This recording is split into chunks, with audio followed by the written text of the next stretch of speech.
Hey Rory, welcome to the DevJam Diaries. This is the second episode. We are really happy to have you on board. Thanks for reserving your time to be with us. How is your day today? Well, it's summer here in South Africa, and the weather's great. I know you Northern Hemisphere people are experiencing winter, but it's sunny every day in Southern Africa. And yeah, it's always an interesting, a busy time at Microsoft with Azure and Java. And we are the cool kids at Microsoft now. They have huge Java support at Microsoft. So I spoke last month 30 times in and around the world, everywhere from Peru to Nigeria to Europe to America. So really have been busy. That's awesome, man. Thank you very much for sharing that with us. How is the life in Microsoft generally in South Africa? I can imagine that, like, when you organize meetups, you can actually go to the beach, right? That's So I'm in Johannesburg, and it's the equivalent of, I would say, Detroit in America. okay. So it's not really that it's not by the coast. It's a beautiful city, but it's not like Cape Town. Microsoft has always been very involved in South Africa for the last 2 decades. So it has a thriving ecosystem. There's about 100,000 citizen developers in Southern Africa, about 20,000 professional developers, and in Africa, there's millions of developers. So it's not that's only amazing South number. Africa. Yeah, it's not only South Africa that I engage with. It's Africa, it's Middle East and Africa, and it's the whole world when it comes to Java and Azure. So I get to see all these different cultures and people and technologies, and keep myself busy, which is the main thing that I think Microsoft does for me. It's just keep me busy. Yeah, that's amazing. It's a quid pro quo, though. If you want to work with cutting edge technologies and always be on top of your work, you also need to spend a lot of time. Oh yes, yes. No, I do. I need to understand distributed microsystems and microservices and caching technologies on a level that I can actually speak confidently at a conference. So I can't really say, "Oh, let me get back to you." I really need to dish it out on the top of my memory. To be able to confidently and with integrity tell people that they need to use me as a mentor for what technology they choose. Oh, of course. I mean, if you're on top of things, they are definitely going to reach out to you. That's why we are here today to let the people know that they can actually reach out. That's the whole point of podcast. So, can you tell us a bit more about the things that you're currently working on in Microsoft and how does it feel from day to day? Thanks. So, what I do as an advocate, as part of the advocacy team at Microsoft, is that I meet developers where they are, and I engage with them on a real basis to understand their troubles, their tribulations, their passions. I then inform them and educate them and create awareness around what those Microsoft solutions to their everyday needs are. And then I go to the product teams that design these solutions and feed back the real world engagement of those developers to those product teams. So it starts off, it's end to end, all the way from installing the Microsoft version of Java onto their desktop PCs. It's designing their systems, their applications, teaching them the basics of Java or programming. Then it's using their application and their platforms and deploying it through to Azure, the cloud of choice, and then It's it's a good choice. operationalizing. it's a, that's a blatant plug right there, and it's operationalizing that life cycle for their application using distributed tracing, logging, metrics, security, and being able to confidently say that when they move over to our platforms, they can also confidently, adopt many practices that make their lives easier while using DevOps and operationalizing their systems. So it's all the way from I'm just going to write a line of Java code to right at the end of it, what is happening in that log, and I engage with all of those developers and then feedback to the Microsoft product teams.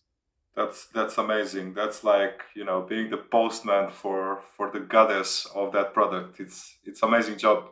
You're spread 360 over the whole situation, more or less, knowing every bit and piece. That's amazing. How difficult is your job from 1 to 10 now? Do you enjoy it? But of course you enjoy it. You're doing that for a living. Um, you spent so many years in your career, I guess. And now, as the milestone, you're the senior cloud advocate. That's amazing. How hard it was to get to that point? For example, when average person can listen to this talk, what they can expect.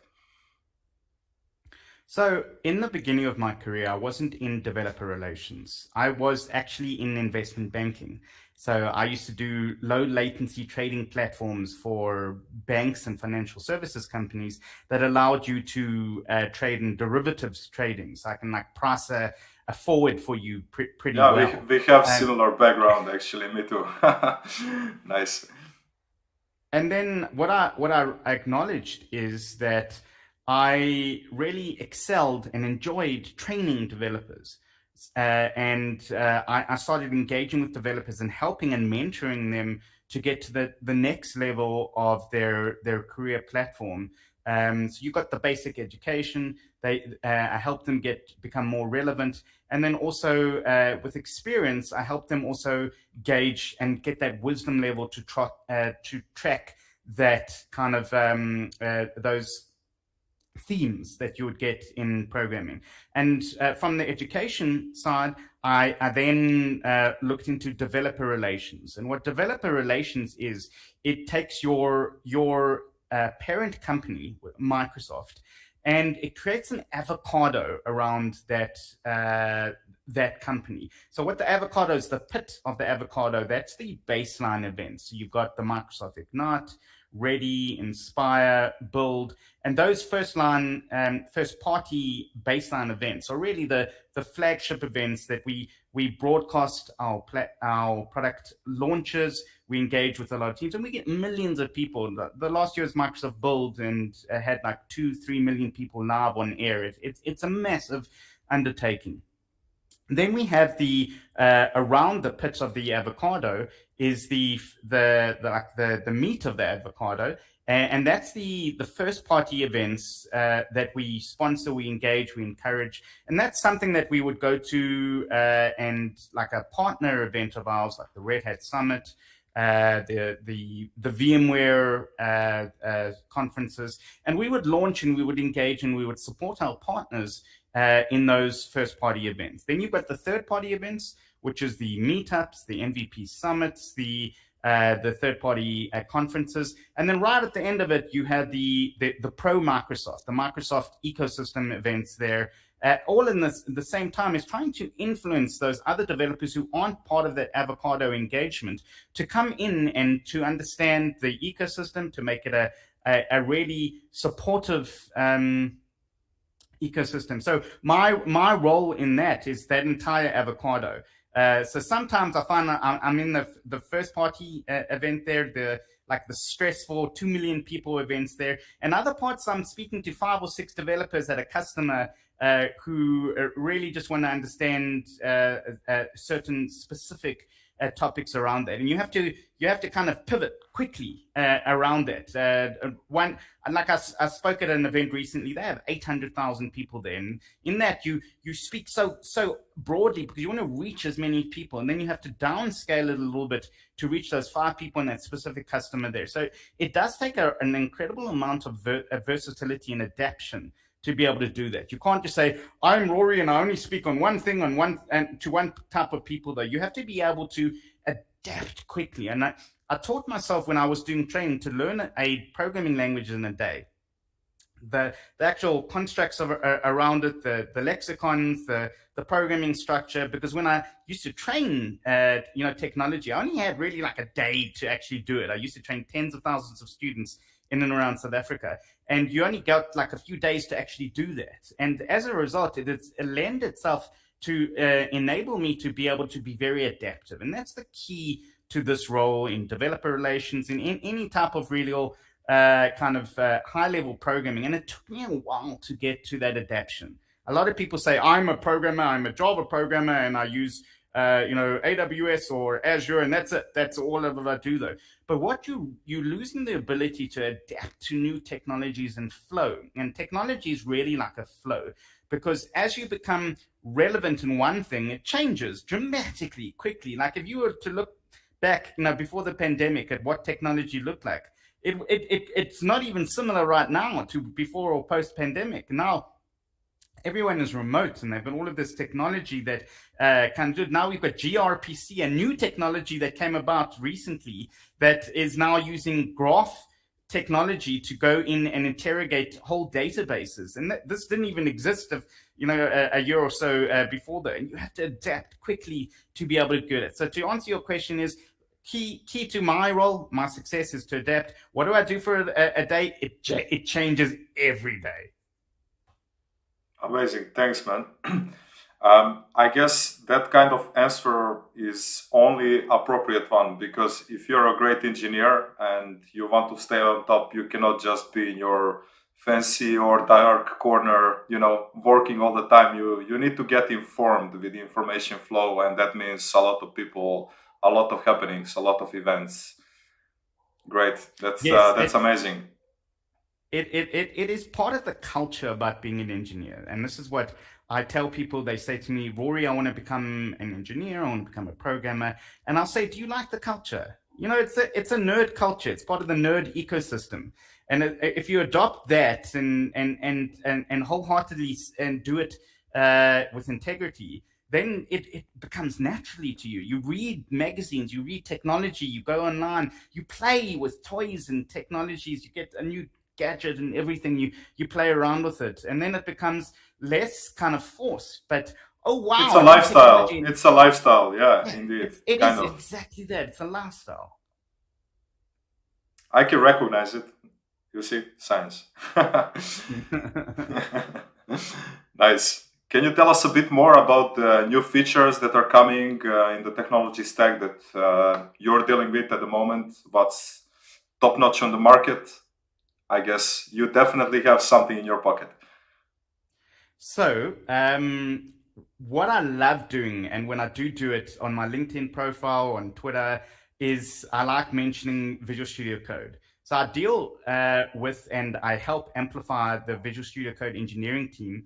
And every time I do a post there, I get insane amount of people reaching out to say, oh my gosh, I use this on a daily basis and it's so great and everything, and thank you so much for doing that. And we've really created a ecosystem of a free IDE that really rivals some of the paid for products that you can get out there.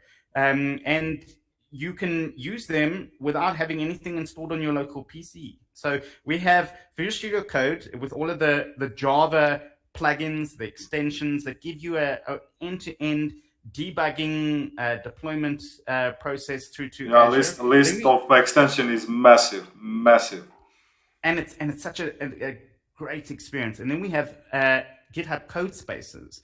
So one of our child companies that we bought, GitHub, has released GitHub Code Spaces, and GitHub Code Spaces is Visual Studio Code. It runs in the cloud.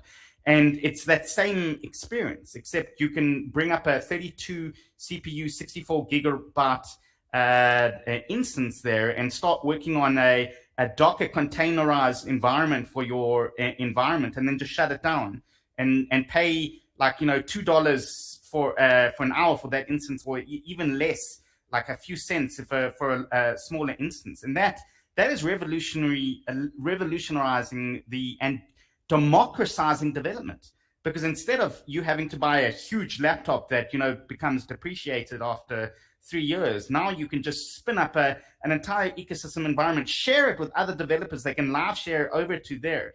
And now I'm coding in my bath. I did a talk recently in a few conferences, and I showed them how with my cell phone, when I've got a thought that comes to mind, I spin up a GitHub Codespaces environment. I run a little Maven build. I release it, and then I can move to my desktop, the same operating system, same environment with Codespaces, and it's exactly where I left it off. But I started it while showering or in the bath, and just as soon as the thought comes to mind, in the garage, in the kitchen, anywhere I got, we've democratized, development. It's no longer in front of a PC; it's everywhere now. Exactly, and that's a revolution of the whole world of IT, I guess, shifting left, but left seems to be wherever. Amazing, man. Do you have something else to share with us about new features? Yes. So we've been partnering with one of our partner companies, VMware. You might know them in the olden days as Pivotal, as Spring. And we have a product called Azure Spring Cloud, which I love. I spend like every day speaking to customers and developers on it, though. And what it is really, it took the absolute pain out of Kubernetes and made an experience for a Java developer that is something that I proudly can say is just wondrous. And what it does, you can just take your jar, your Spring Boot app, and you can just deploy it straight over to Azure Spring Cloud microservices, because it is Spring Cloud. And you've got a now microservice environment that includes all of the features that your normal Azure App Service has. So distributed tracing, end-to-end application security, and auto scaling. So you can actually scale up according to metrics, your session counts, your CPU, and then as soon as you pick up that you have dropped your usage for your high usage, you can scale down. And people are a little bit taken back, going, "What do you mean scale down?" I say, "But you want to cut costs, right? So you scale up to X number of instances, and then you scale down when those instances drop, because then you can use something else for that compute time and save money." It is a complete mind change for everyone in the industry, because they no longer have to kind of say, how much do I have to spend? Because that's a given. They already have worked that out. It's how much do they have to save? And exactly. Constant conversations with them around what are the cost savings patterns. And no one has really kind of like worked that out. They started to look at Kubernetes on how to do that. But the problem with Kubernetes is you need an army to drive that control plane and to manage all of that. With Azure Spring Cloud, you don't need that. You just need your Spring jar, pop it over there, and then the fun Azure takes care of you. Yeah, takes care of everything. It's amazing how much life becomes easier when you meet new technologies. But for example, I work with traditional customers as well that have hybrid setups, and it's rather painful for some people still to move to the cloud, understand new concepts. But then when we hear the talk that you just gave, just diving into new technology can benefit your company and yourself as a person in growth in so many ways. And yeah, Microsoft is just doing amazing work, enabling people to utilize their energy in a better way. Awesome. Amazing, man. Something else about new features? I mean, it's just popping out, so I had to ask once again. Oh, no, I could go and absolutely forever. So one of the features that we actually bought, and it was like when I saw it, I thought there's no way that this is true, is Jboss on Azure. So Jboss, when I was a Java developer, Jboss was the biggest, application platform. And they popped it on, the engineering team popped it on onto App Service. So to give you an understanding, Jboss is, it used to be a really big platform. And then they popped it onto App Service, and you can script out your platform creation. So you can scale up with these massive instances of Jboss, but you can scale up using auto scaling, and you can create as many instances as you want, though. And we've partnered with Red Hat to actually get that implemented. It means now you can take all of your legacy Java applications, and you can get all of the scale and the flexibility of cloud with these Jakarta EEN, these large platforms. And we've done something similar also with IBM WebSphere, with WebLogic, with OpenLiberty. We realize that customers want the cloud scale and all of the features, but sometimes they can't move. It might be because of cultural significance or licensing, whatever. They're stuck on WebLogic or WebSphere or Jboss, and they want to come onto Azure. So we've got all of these migration steps of how to go on there. And then you've got these customers who have never seen cloud, who are coming on with VMs and with this mindset they have to bring up these big containers, but then they move over to the kind of the containerless environment using Spring, and that's the end game with on Azure Spring Cloud. That's the idea that we help them get to. They move over, they bring their storage, their data. Then they go and they create VMs, they move over to a platform as a service, and then they move over to a managed platform as a service like Azure Spring Cloud. And that's the end game, because you don't want to manage any of this. You don't want to have that overhead of that worry. You want to just have a mobile device that has a little dashboard that says how much money are you making or losing, or whatever you want to do. You click on that and it says, okay, cool, scale up, scale down, change the metrics, do all of that. And you do that from your bedroom or the bathroom in the shower.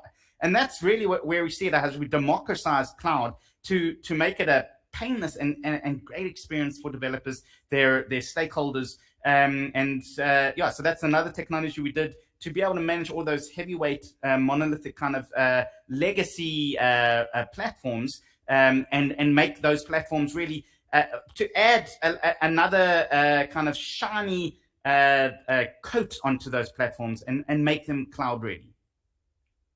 Great. So while I'm hearing about all these features, the question pops up in my mind. Imagine for a like rather new person who came to the cloud, is maybe joined the company that is semi-mature also on the journey, and you have so many requirements. You want to do so many projects, and there are so many nice technologies that you can adopt.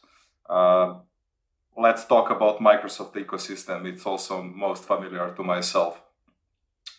How myself as a Microsoft customer, when I become the customer, get to know what is the best option for me? Because what usually people do, they talk to their colleagues, oh, we have this requirement, what we should do. But there are always more than one option, right? What's the preferred way getting in touch with Microsoft, finding out what's the best way to do stuff in the cloud? So we have an architectural guide. You can search for architectural guide. And in our architecture guide, we have design patterns, we have best practices, but we also have choosing the right technology for your needs. And in there's an entire roadmap, like the New York subway, around which technology you need to use based on your choices. That's kind of called cloud adoption framework, right? It is. That's the start of the cloud adoption framework. But the architecture guide is even more than that, because it also shows you best practices and design patterns, and assumes that you want to understand how microservices work. And the first question they ask you is on that roadmap is, are you limited by your technology choices? So if not, then the idea in the Java side is to go to Azure Spring Cloud, because it's got all of the features, most of the features you want. But if you're limited with certain features, then you need to take those those Boolean choices or to make that. And one of those choices are, do you have to work on a VM, a virtual machine? Because you might be constrained by certain restrictions. You might have a technology that needs to run on legacy applications. Can you move over to containers? So if you can move over to containers, are you able to actually take those containers onto a Kubernetes infrastructure. If you are able to use a container or not be able to use a container, can you go into an application platform, a managed platform like App Services? And App Services allows you to obfuscate a lot of the worries about containers. And then if you're allowed to do all of that and you're not constrained by that, can you move over to a managed platform as a service like Azure Spring Cloud? So there's a lot of discussions around that, but it's mainly around the limitations that the customer has. It's not really limits that Microsoft has, because we'll adjust to anything that the customer wants. It's really, are you ready for that? Are you mature enough to move to those platforms? And are you not constrained by certain technologies to become onto those, or to migrate to those platforms? At the same time, we're constantly improving the development experience with our partners. So we've got Visual Studio Code, we have JetBrains, IntelliJ, we have Eclipse, we have NetBeans, and all of those cater for Azure and the engagement models that we have for developers. So you have Azure DevOps and GitHub Actions, and those kind of allow you and equip those developers to move over those platforms. Then we have Microsoft Learns and Docs, which are really kept up to date and have a lot of relevant learning material that allows. I really love Microsoft Docs. I really love Microsoft Docs. Back in the days, we had the TechNet Gallery where you had to browse through the code. A CD, yeah. Yes. So I'm an author for one of the for the Microsoft Java Learn path. So you can go onto Microsoft Learn and look up Java, and I authored 4 of those modules and helped with another 3 to vet them and QA them. And our main goal for that is to make those modules a really great experience for the developers. So that we want to make them short, easy to use. You can adopt it over a lunchtime. And then we get feedback from developers to say, this is working, this isn't. We engage with the product teams, we engage with our other stakeholders, and we feedback around that. We make it a really great experience. So all of this time, when you do that adoption to all those technologies, you want good material, relevant material to be able to reference to make sure that you can actually, I've got 1,000 developers, go train them up on that and get them certified that. So that's a core part of my role, to make sure that that material is relevant. That's great. I also appreciate that, especially when like doing certifications or just learning about new technologies. I want everything to be concise, not just all over the place. No one wants to and current attention time of the people in 21st century is so short. Very little. Very and little. It's getting yes. smaller. It's actually getting smaller as we progress. You know, we discussed it with our marketing team, and they said, what's the best way to reach developers? And we said a 2-minute Twitter video. And they said, yeah, but we can't fit a lot of stuff onto Twitter. You said, yeah, but if you put more, you'll lose the people. So just put a 2-minute Twitter video, tell them what they're supposed to get out of the longer video. And then if they want to click through, they can, though. But that's really how you reach this generation, though. You give them something that is bite-sized, that is TikTok level, you need a good hook, relevant. Basically. Indeed. Yeah. Yes. How is the Microsoft dealing nowadays with the whole global scale situation with COVID-19 and embracing work from home? I think it was a big shift in the whole experience. You still need to keep all people happy even though they're at home. Keep them appreciated. Continue. I did a hackathon last year. I moved into DevRel late last year, and I actually did a hackathon as part of my previous role that was 2 hackathons. One is remote resilience, to show people how they can adopt remote technologies easily. And 2 is safe at home, because we realized that Microsoft as a company is also very much socially consciously aware of difficulties around gender-based violence, around people now being placed in the home environment, and the change of home dynamics, of family dynamics with this change of pace, though. So as a result of those 2 hackathons, I got to engage with millions of developers around the troubles that they are encountering, adopting new technologies, lifestyles, family dynamics, and I can say that the output of the pandemic was both positive and negative. Positive in that it shed light on the need that we don't have to drive to work every day. We don't. We've already seen those companies have, a lot of companies have kept revenue without having to drive 2 hours in traffic there and back every day. They've become more efficient because now people can structure their time better and spend more time with their families. But as a result, there's a lot of stress and fatigue around, spending too much time in front of the computer. And how do we lessen that? How do we help people improve through our partners with our tooling, our technologies, our platforms around that? So a lot of change has happened there, and Microsoft has really acknowledged that. And we've had conferences and webinars and engagements, and you can access a lot of this material around how you can better your lives, the lives of others around working remote in the pandemic. And just acknowledging that it is a new business as usual. It is business, but it is a new business as usual. And it's completely okay. It's very different for people in IT branch compared to all other branches which you can see. But it's kind of revolutionary hops on, showing also to other businesses the pattern of how we deal with things might also ring the bell in other spheres, which I also really like. And how is your time outside of the work usually? How do you spend like compensating yourself for the all hard work that you do for Microsoft? So what do I do outside like a hobby? Well, my wife introduced me to fish, tropical fish, which is probably the hardest hobby on the planet. It is the most, you have to understand the chemicals. And like, I have 2 dogs and kids and everything, and this fish thing is even more difficult. So that's something that I've filled my life with recently. But also, keep fit.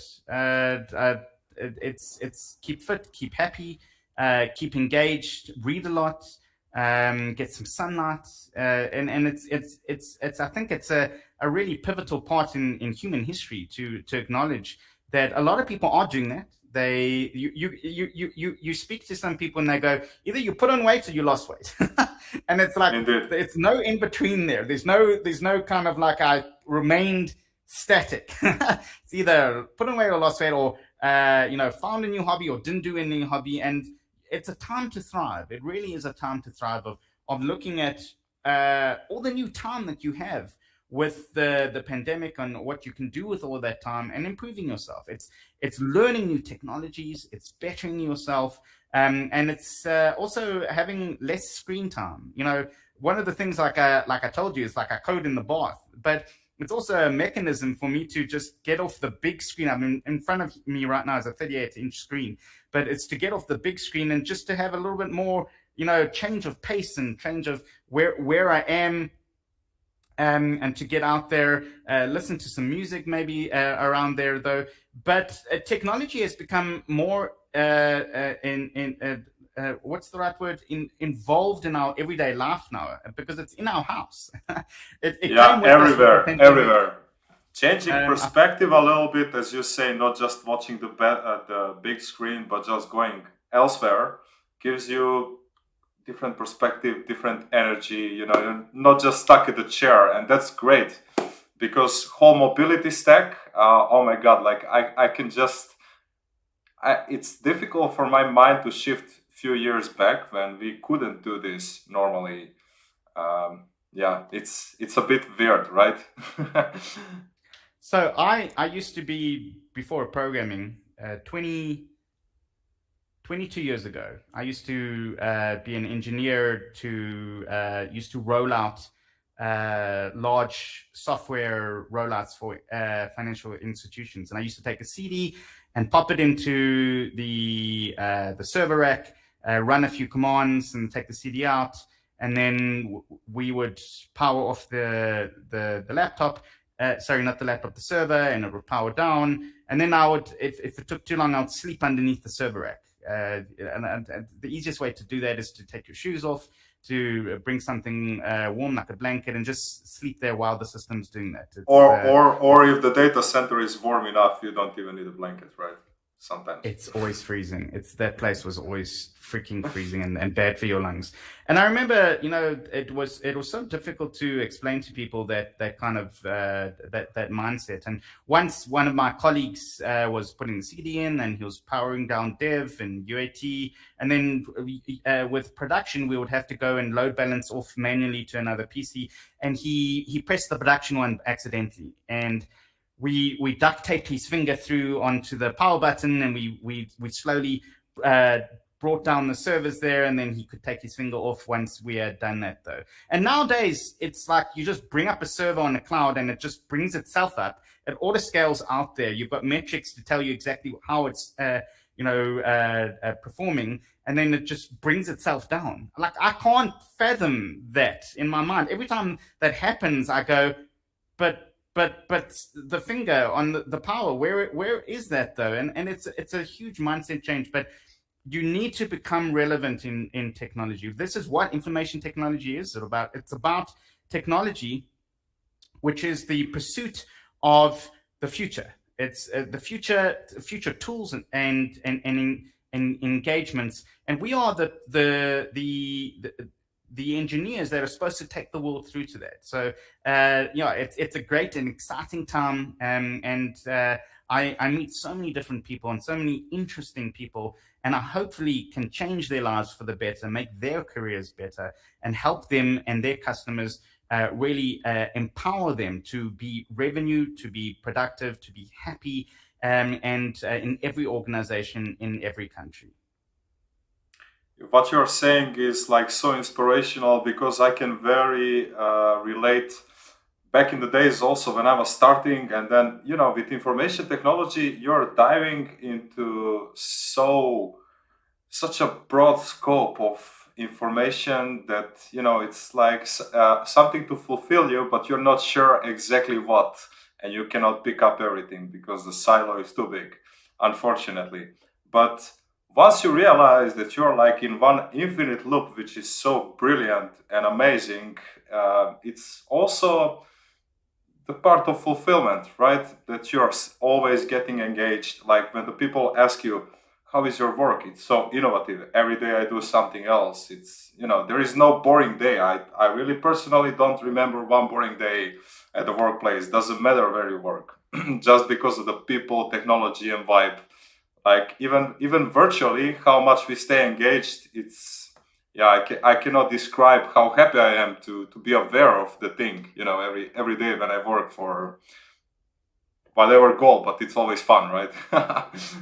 So developers are like those fish that my wife got me involved in, and you have to care and love for them, and you have to give them the right ecosystem, you have to feed them the right food, and you have to keep them entertained. I didn't realize that these fish, they look at me and they go, I'm bored. Entertain me. I'm like, what? You're a fish. Why do I need to entertain you? But my wife says that I have to de-stress them and I have to give them toys and stuff. And then they're so much happier. Then they engage, and I'm like, but it's the same as that. Every developer wants to feel that they're relevant. They want to feel that their careers are being kind of leveled correctly. So on the one side, you have the self, which is education, relevance, and experience. And the other side, you have social. You have to feed them also with that, which is mentorship, culture, and also education, relevance, and mentorship, and engagement, and really conferences and third-party engagements there. And once that scale is kind of relevant and it's well adjusted, then they thrive. And it's Microsoft's goal and role and responsibility to make sure that scale is well adjusted and weighted well. Because then if the developers thrive, we thrive, everyone thrives, and everyone plays well with each other. Because what else you get this toxic kind of buy our products, use our products, we won't give anything back. And we see a lot of our competitors being like that and not giving back. And that's why we're one of the biggest open source contributors, because we realize that once you have that open source mindset, you really start to adopt that culture of thriving and giving back. That's amazing, because that concept actually is gonna people really keep people happy. Actually, when you have quid pro And quo honest. and Yeah, no, honest, honest. yes, Yeah, yes. That it's open call for the all companies. I also personally work in some companies when you don't have that feeling, that you're receiving as much as giving there. But yeah, I mean, as iconic company who is developing probably the best software in the so many areas, it's good to hear publicly that's the way of thinking, because it's definitely the way to go. Thanks for sharing that. Great. Well, if you have something else interesting to share with us about your future plans in Microsoft, that would be great to hear.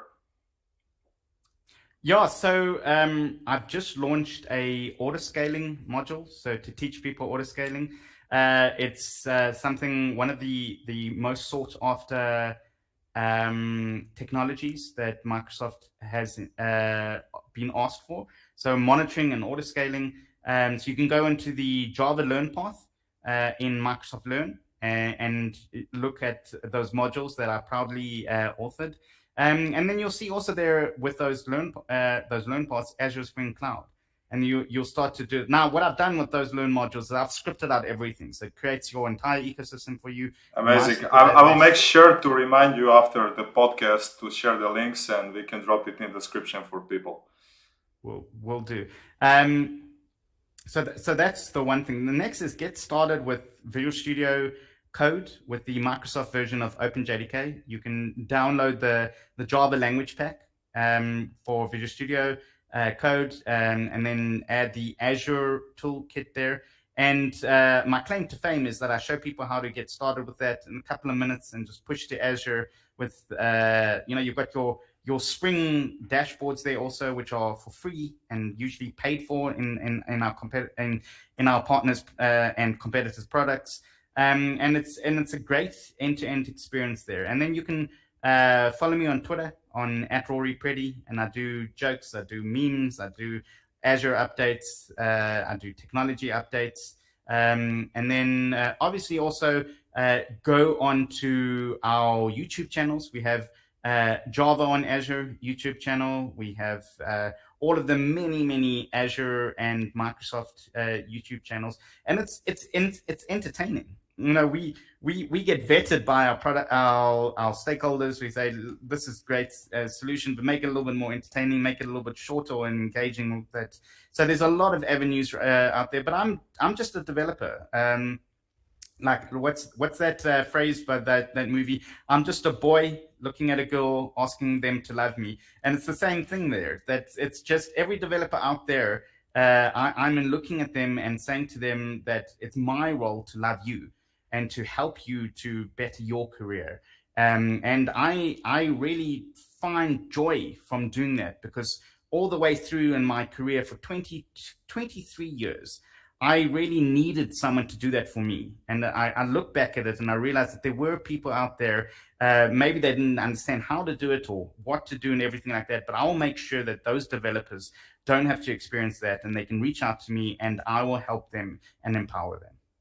So much appreciation. Thank you, man. I hope that you're going to get a bunch of messages in inbox after this podcast from the people thanking you on contributions.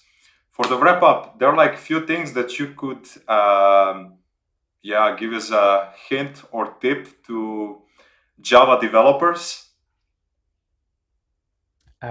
Yes. Okay. So the biggest change or that is coming with Java must be the new language changes that are going to be implemented soon.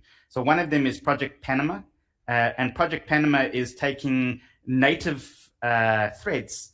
Similar to what Scala tried to do with Akka and those thread based, and being able to create those virtual threads, which means that you no longer have to rely on the underlying processor to cater for that. And then when that happens, hopefully the .NET team will also adopt that. We can see that there's more cross-pollination between on Azure with the .NET team and the Java team, and we're really benefiting between the two though. But when Project Panama comes about, then you'll be able to scale your Java processes into the billions of threads and virtually, and also adopt physically. So that is something that is coming up. Really start to look up on Project Panama and see how you can start to adopt your systems there. And then obviously also it's microservices aren't going away. The gRPC is trying to kill RESTful services though, but start looking at gRPC and using graph technology on how to actually go and interrogate your systems. It is mind blowing. You can actually pull your whole database through one call with gRPC and get such real blazing speeds that you can get with graphing through remote procedure calls. Amazing. I think really plenty of people are going to benefit out of your tips and tricks. Me as a DevOps, I could just thank you for being our guest. We really appreciate your time taking, especially on Mondays. Mondays are long days. So once again, in the name of SciTech and all listeners, thank you very much. We will potentially invite you after we reach 100 episodes to see you again with all the new updates. Thanks for sharing the Microsoft culture and everything that's going on currently on the market. And of course, we're going to stay in touch, follow you on Twitter, Facebook, LinkedIn, wherever. Thanks, Neo. Thanks, everyone. And thanks for hosting on this podcast. Yes, we're going to